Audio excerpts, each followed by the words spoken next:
Samuel anoints Saul. There was a Benjamite, a man of standing, whose name was Kish, son of Abiel, son of Zeror, the son of Bechorath, the son of Ephiah of Benjamin. Kish had a son named Saul, as handsome as a young man could be found in anywhere in Israel, and he was a head taller than anyone else. Now the donkeys belonging to Saul's father Kish were lost, and Kish said to his son Saul, "Take one of the servants with you and go and look for the donkeys." So he passed through the hill country of Ephraim, throughout the area of Shishila, but they did not find them. They went on into the district of Shalem, but the donkeys were not there. Then they passed through the territory of Benjamin, but they did not find them. When they reached the district of Zuph, Saul said to the servant who was with him, "Come, let's go back, or my father will stop thinking about the donkeys and start worrying about us." But the servant replied, "Look, in this town there is a man of God. He is highly respected, and everything he says comes true. Let's go there now. Perhaps he will tell us what way to take." Saul said to his servant, "If we go, what can we give the man? The food in our sacks is gone. We have no gift to take the man of God. What do we have?" The servant answered him again. "Look," he said, "I have a quarter of a shekel of silver. I will give it to the man of God, so he will tell us what way to take. For merely in Israel, someone went to inquire of God, they would say, 'Come, let us go to the seer,' because the prophet of today used to be called a seer." "Good," Saul said to his servant, "come, let us go." So they set out for the town where the man of God was. As they were going up the hill of the town, they met some young women coming out to draw water. They asked him, "Is the seer here?" "He is," they answered. "He is ahead of you. Hurry now. He has just come out of your town today, for the people have a sacrifice at the high place. As soon as you enter the town, you will find him before he goes up to the high place to eat. The people will not begin eating until he comes, because he must bless the sacrifice. Afterward, those who are invited will eat. Go up now. You should find him about this time." They went up to the town, and as they were entering it, there was Samuel coming toward them on his way up to the high place. Now the day before Saul came, the Lord had revealed this to Samuel. "About this time tomorrow, I will send you a man from the land of Benjamin. Anoint him ruler over my people Israel. He will deliver them from the hand of the Philistines. I have looked on my people, for their cry has reached me." When Samuel caught sight of Saul, the Lord said to him, "This is the man I spoke to you about. He will govern my people." Saul approached Samuel in the gateway and asked, "Would you please tell me where the seer's house is?" "I am the seer," Samuel replied. "Go up ahead of me to the high place, for today you are to eat with me, and in the morning I will send you on your way, and I will tell you all that is in your heart. As for the donkeys you lost 3 days ago, do not worry about them. They have been found. And to whom is all the desire for Israel turned, if not to you and your whole family line?" Saul answered, "But I am not a Benjamite, from the smallest tribe of Israel, and my clan is the least of all the clans of the tribe of Benjamin. Why do you say such a thing to me?" And Samuel brought Saul and his servant into the hall and seated them at the head of those who were invited, about 30 in number. Samuel said to the cook, "Bring the piece of meat I gave you, the one I told you to lay aside." So the cook took up the thigh with what was on it and set it in front of Saul. Samuel said, "Here's what has been kept for you. Eat, because it was set aside for you for this occasion from the time I said, 'I have invited guests.'" And Saul dined with Samuel that day. After they came down from the high place of the town, Samuel talked with Saul on the roof of his house. They rose about daybreak, and Samuel called to Saul on the roof, "Get ready, and I will send you on your way." When Saul got ready, he and Samuel went outside together. As they were going down to the edge of the town, Samuel said to Saul, "Tell the servant to go ahead of us." And the servant did so. "But you stay here for a while, so that I may give you a message from God." Then Samuel took a flask of olive oil and poured it on Saul's head and kissed him, saying, "Has not the Lord anointed you ruler over his inheritance? When you leave me today, you will meet 2 men of Rachel's tomb at Zelzah on the border of Benjamin. They will say to you, 'The donkeys you set to look for have been found.' And now your father has stopped thinking about them and is worried about you. He's asking, 'What shall I do about my son?' Then you will go on from there until you reach the great tree of Tabor. The 3 men going up to worship God at Bethel will meet you there, and one will be carrying 3 young goats, another 3 loaves of bread, and another a skin of wine. They will greet you and offer you 2 loaves of bread, which you will accept from them. After that, you will go to Gibeah of God, where there is a Philistine outpost. As you approach the town, you will meet a procession of prophets coming down from the high place, with lyres, timbrels, pipes, and harps being played before them, and they will be prophesying. The Spirit of the Lord will come powerfully on you, and you will prophesy with them, and you will be changed into a different person. Once these signs are fulfilled, do whatever your hand finds to do, for God is with you. Go down ahead of me to Gilgal, and I will surely come down to you to sacrifice burnt offerings and fellowship offerings, but you must wait 7 days until I come to you and tell you what you are to do. Saul made king. As Saul turned to leave Samuel, God changed Saul's heart, and all the signs were fulfilled that day. When he and his servant arrived at Gibeah, a possession of the prophets met him. The Spirit of God came powerfully upon him, and he joined in their prophesying. When all those who had formerly known him saw him prophesying with the prophets, they asked each other, "What is that happened to the son of Kish? Is Saul also among the prophets?" A man who lived there answered, "And who is their father?" So it became a saying, "Is Saul also among the prophets?" After Saul stopped prophesying, he went to the high place. Now Saul's uncle asked him and his servant, "Where have you been?" "Looking for the donkeys," he said. But, but when we saw they were nowhere to be found, we went to Samuel. Saul's uncle said, "Tell me what Samuel said to you." Saul said, "He assured us that the donkeys had been found, but he did not tell his uncle what Samuel had said about the kingship." Samuel summoned the people of Israel to the Lord at Mizpah and said to them, "This is what the Lord, the God of Israel, says. I brought Israel up out of Egypt, and I delivered you from the power of Egypt and all the kingdoms that oppressed you. But you have now rejected your God who saved you out of all of your disasters and calamities, and you have said, 'No, appoint a king over us.' So present yourselves before the Lord by your tribes and clans." When Samuel had all Israel come forward by tribes, the tribe of Benjamin was taken by lot. Then he brought forward the tribe of Benjamin, clan by clan, and Matri's clan was taken. Finally, Saul, son of Kish, was taken, but when they looked for him, he was not to be found. So they inquired further of the Lord, "Has the man come here yet?" And the Lord said, "Yes, he has hidden himself among the supplies." They ran and brought him out. As he stood among the people, he was a head taller than any of the others. Samuel said to all the people, "Do you see the man the Lord has chosen? There is no one like him among all the people." Then the people shouted, "Long live the king." Samuel explained to the people the rights and the duties of kingship. He wrote them down on a scroll and deposited it before the Lord. Then Samuel dismissed the people to go to their homes, to their own homes. Saul also went to his home in Gibeah and accompanied by valiant men whose hearts God had touched. But some scoundrels said, "How can this fellow save us?" They despised him and brought him no gifts, but Saul kept silent. Saul rescues the city of Jabesh. Nahash the Ammonite went up and besieged Jabesh Gilead, and all the men of Jabesh said to him, "Make a treaty with us, and we will be subject to you." But Nahash the Ammonite replied, "I will make a treaty with you only on the condition that I gouge out the right eye of every one of you, and so bring disgrace on all Israel." The elders of Jabesh said to him, "Give us 7 days so we can send the messengers throughout Israel.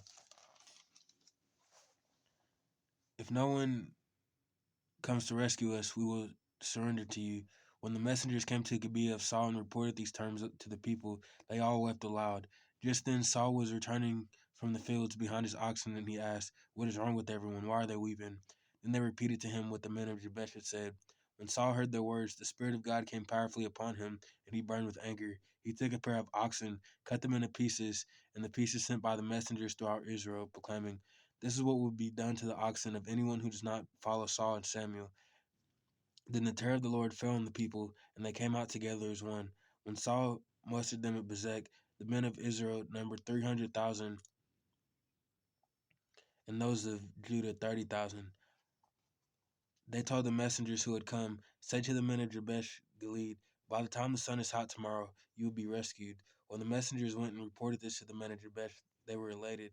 They said to the Ammonites, "Tomorrow we will surrender to you, and you can do to us whatever you like."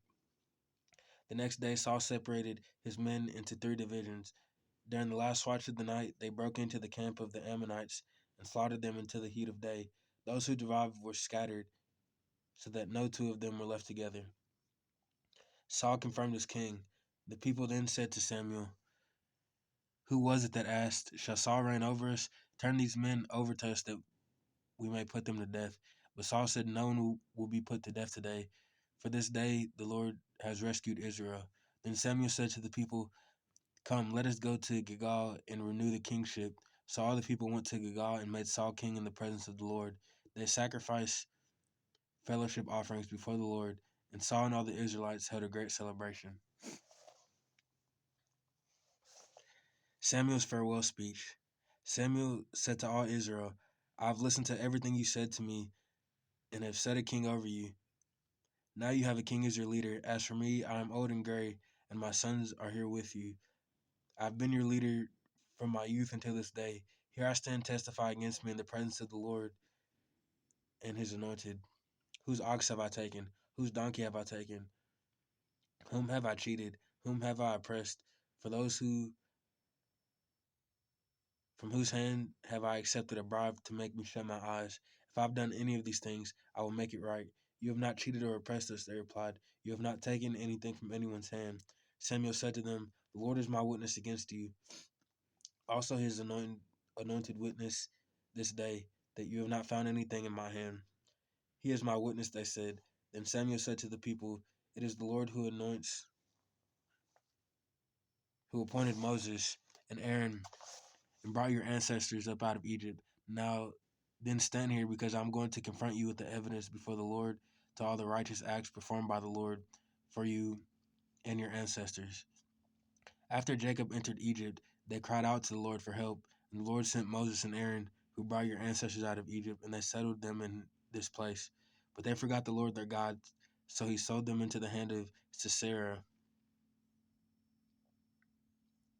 the commander of the army of Hazor, and into the hands of the Philistines and the king of Moab, who fought against them. They cried out to the Lord and said, "We have sinned.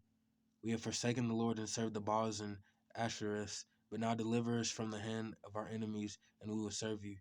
Then the Lord sent Jerubbaal, Barak, Jephthah, and Samuel, and he delivered you from the hands of your enemies all around you, so that you lived in safety.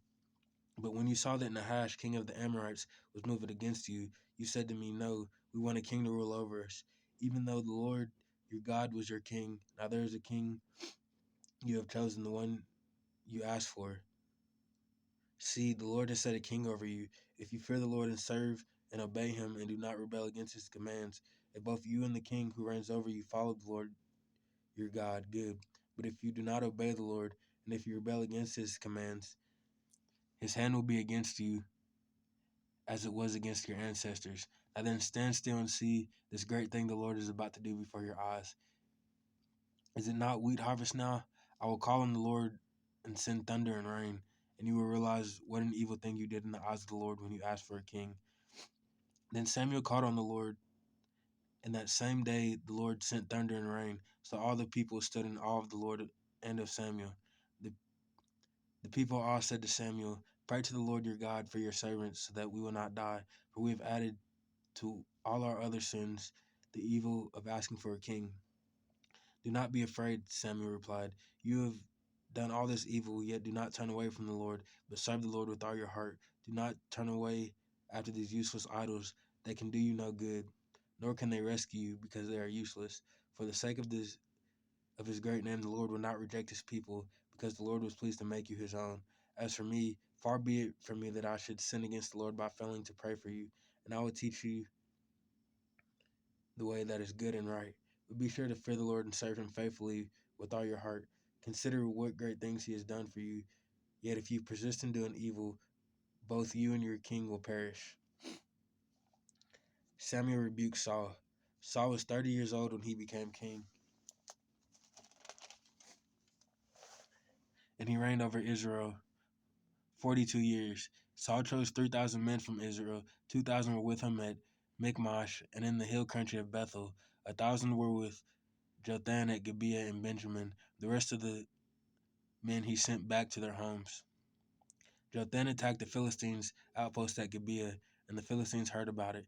Then Saul had the trumpet blow throughout the land and said, "Let the Hebrews hear." So all Israel heard the news. Saul has attacked the Philistine outpost, and now Israel has become obnoxious to the Philistines, and the people were summoned to join Saul at Gilgal. The Philistines assembled to fight Israel with 3,000 chariots, 6,000 charioteers, and soldiers as numerous as the sand on the seashore. They went up and camped at Michmash, east of Beth Aven. When the Israelites saw that their situation was critical and that their army was hard pressed, they hid in the caves and thickets among the rocks, in the pits and cisterns. Some Hebrews even crossed the Jordan to the land of Gad and Gilead. Saul remained at Gilgal, and all the troops with him were quaking with fear. He waited 7 days, the set time by Samuel, but Samuel did not come to Gilgal, and Saul's men began to scatter. So he said, "Bring me the burnt offering and fellowship offerings." And Saul offered up the burnt offering just as he had finished making the offering. Samuel arrived, and Saul went out to greet him. "What have you done?" asked Samuel. Saul replied, "When I saw that the men were scattering, and that you did not come at the set time, and that the Philistines were assembling at Michmash, I thought, now the Philistines will come down against me at Gilgal, and I have not sought the Lord's favor, so I felt compelled to offer the burnt offering." "You have done a foolish thing," Samuel said. "You have not kept the command the Lord your God gave you. If you had, he would have established your kingdom over Israel for all time. But now your kingdom will not endure. The Lord has sought out a man after his own heart and appointed him ruler of his people, because you have not kept the Lord's command." Then Samuel left Gilgal and went up to Gibeah and Benjamin, and Saul counted the men who were with him. They numbered about 600. Israel without weapons. Saul and his son Jotham and the men with them were staying in Gibeah and Benjamin, while the Philistines camped at Michmash. Raiding parties went out from the Philistine camp in 3 detachments, one toward Ophrah in the vicinity of Shual, another toward Beth Horon, and the third toward the borderland overlooking the valley of Zeboim, facing the wilderness. Not a blacksmith could be found in the whole land of Israel, because the Philistines had said otherwise. The Hebrews will make swords or spears. So all Israel went down to the Philistines to have their plow points, mattocks, and axes and sickles sharpened. The price was 2/3 of a shekel for sharpening plow points and mattocks, and 1/3 of a shekel for sharpening forks and axes and for repointing goads. So on the day of battle, not a soldier with Saul and Jonathan had a sword or spear in his hand. Only Saul and his son Jonathan had them. Jonathan attacks the Philistines. Now a detachment of the Philistines had gone out to pass at Michmash. One day, Jonathan, son of Saul, said to his young armor-bearer, "Come, let us go over to the Philistine outpost on the other side." But he did not tell his father. Saul was staying on the outskirts of Gibeah under a pomegranate tree in Migron. With him were about 600 men, among who was Ahijah, who was wearing an ephod. He was the son of Ishabod's brother, Ahitub, son of Phinehas, the son of Eli, the Lord's priest in Shiloh. No one was aware that Jonathan had left. On each side of the pass that Jonathan intended to cross to reach the Philistine outpost was a cliff. One was called Bozez and the other was called Seneth. One cliff stood to the north toward Michmash, and the other toward South Gibeah. Jonathan said to his younger armor-bearer, "Come, let us go over to the outpost of those uncircumcised men. Perhaps the Lord will act on our behalf. Nothing can hinder the Lord from saving, whether by many or by few." "Do all that you have in mind," his armor-bearer said. "Go ahead, I am with you, heart and soul." Jonathan said, "Come on then, we will cross over toward them and let them see us. If they say to us, 'Wait there until we come to you,' we will say where we are and not go up to them. But if they say, 'Come up to us,' we will climb up, because that will be our sign that the Lord has given them into our hands." So both of them showed themselves to the Philistine outposts. "Look," said the Philistines, "the Hebrews are crawling out of the holes they were hiding in." So the men of the outpost shouted to Jonathan and his armor bearer, "Come up to us and we'll teach you a lesson." So Jonathan said to his armor bearer, "Climb up after me. The Lord has given them into the hand of Israel." Jonathan climbed up using his hands and feet with his armor bearer right behind him. The Philistines fell before Jonathan, and his armor bearer followed and killed behind him. In that first attack, Jonathan and his armor bearer killed some 20 men in an area about half an acre. Israel routs the Philistines. Then panic struck the whole army, those in the camp and in the field, and those in the outpost and raiding parties, and the ground shook. It was a panic sent by God. Saul's lookouts at Gibeah and Benjamin saw the army meeting away in all directions. Then Saul said to the men who were with him, "Muster the forces and see who has left us." When they did, it was Jonathan and his armor bearer who were not there. Saul said to Ahijah, "Bring the ark of God." At that time it was with the Israelites. While Saul was talking to the priests, the tumult in the Philistine camp increased more and more. So Saul said to the priests, "Withdraw your hand." Then Saul and all his men assembled and went to battle. They found the Philistines in total confusion, striking each other with their swords. Those Hebrews who had previously been with the Philistines had gone up with them to their camp and went over to the Israelites who were with Saul and Jonathan. When all the Israelites who had hidden in the hill country of Ephraim heard that the Philistines were on the run, they joined the battle in hot pursuit. So on that day the Lord saved Israel, and the battle moved on beyond Beth Aven. Jonathan eats honey. Now the Israelites were in distress that day because Saul had bound the people under an oath, saying, "Cursed be anyone who eats food before evening comes, before I have avenged myself on my enemies." So none of the troops tasted food. The entire army entered the woods, and there was honey on the ground. When they went into the woods, they saw honey oozing out, yet no one put his hand to his mouth because they feared the oath. But Jonathan had not heard that his father had bound the people with the oath, so he reached out the end of the staff that was in his hand, dipped it into the honeycomb, raised his hand to his mouth, and his eyes brightened. Then one of the soldiers told him, "Your father has bound the army under a strict oath, saying, 'Cursed be anyone who eats food today.' That is why the men are faint." Jonathan said, "My father has made trouble for the country. See how my eyes are brightened when I tasted a little of this honey? How much better would it have been if the men had eaten today some of the plunder they took from their enemies? Would not the slaughter of the Philistines had been even greater?" That day, after the Israelites had struck down the Philistines from Michmash to Ahijah, they were exhausted. They pounced on the plunder, and taking sheep, cattle, and calves, they butchered them on the ground and ate them, together with the blood. Then someone said to Saul, "Look, the men are sinning against the Lord by eating meat that has blood in it." "You have broken faith," he said. "Roll a large stone over here at once." Then he said, "Go out among the men and tell them, 'Each of you bring me your cattle and sheep and slaughter them here and eat them. Do not sin against the Lord by eating meat with blood still in it.'" So everyone brought his ox that night and slaughtered it there. Then Saul built an altar to the Lord, and it was the first time he had done this. Saul said, "Let us go down and pursue the Philistines by night and plunder them till dawn, and let us not leave one of them alive." "Do whatever seems best to you," they replied. But the priest said, "Let us inquire of God here." So Saul asked God, "Shall I go down and pursue the Philistines? Will you give them into Israel's hand?" But God did not answer him that day. Saul therefore said, "Come here, all you who are leaders of the army, and let us find out what sin has been committed today.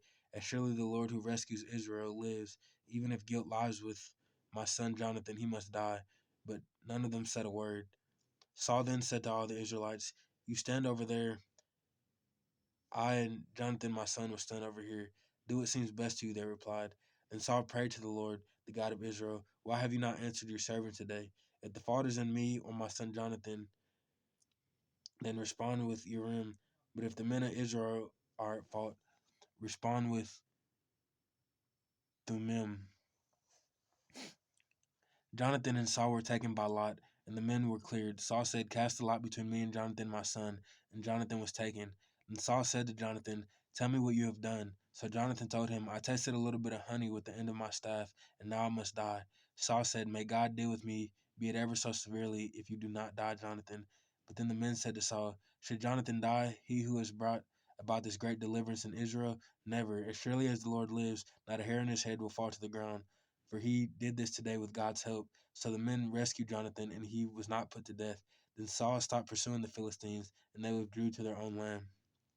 After Saul had assumed the rule over Israel, he fought against their enemies on every side: Moab, the Ammonites, Edom, the kings of Zobah, and the Philistines. Wherever he turned, he inflicted punishment on them. He fought valiantly and defeated the Amalekites, delivering Israel from the hands of those who plundered them. Saul's family. Saul's sons were Jonathan, Ishvi, and Malchi-Shua. The name of his oldest daughter was Merab, and that of the younger was Michal. His wife's name was Ahinoam, daughter of Amiaz. The name of commander of Saul's army was Abner, son of Ner, and Ner was Saul's